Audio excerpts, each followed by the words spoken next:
কক্সবাজার সমুদ্র সৈকত এক তরুণ উড়ন্ত বিমান লক্ষ্য করে লাথি মেরে শূন্যে তুলে দিলেন বল।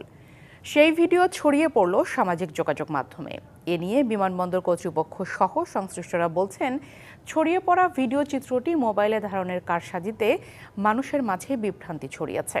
সৈকতে যে স্থানে ভিডিও ধারণ করা হয়েছে তাতে কোনো পেশাদার ফুটবলারের পক্ষেও লাথি মেরে উড়ন্ত বিমান স্পর্শ করা সম্ভব নয়। কক্সবাজার সৈকতের সিগাল পয়েন্ট।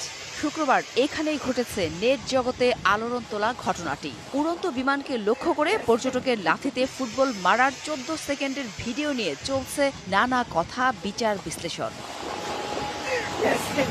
যদিও এ ব্যাপারে কক্সবাজার বিমানবন্দর কর্তৃপক্ষের কেউ ক্যামেরার সামনে কথা বলতে রাজি হননি। তবে দায়িত্বশীল অনেকে বলছেন, সৈকতের যে জায়গায় ভিডিও ধারণ করা হয়েছে সেটা বিমানবন্দর থেকে অন্তত 3 কিলোমিটার দূরে।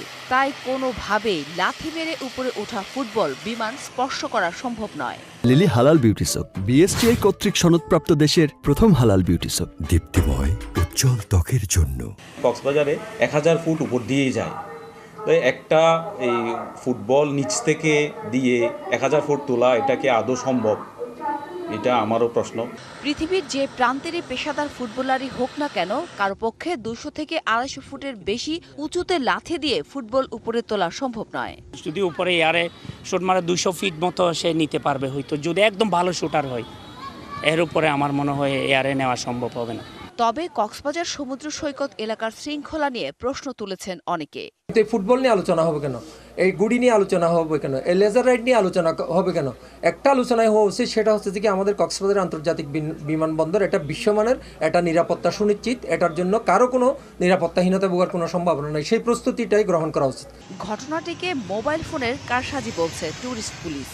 কারো পক্ষে ফুটবল চুরি মেরে বিমানের আশেপাশে নিয়ে যাওয়া ওইটা প্রায় অসম্ভব।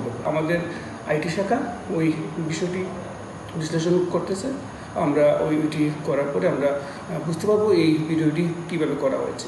তবে ঘটনা যাই হোক, আগামী জুলাইতে আন্তর্জাতিক মানের রূপ নিতে যাওয়া কক্সবাজার বিমানবন্দর নিয়ে সবাইকে সতর্ক থাকার কথা বলছেন সবাই।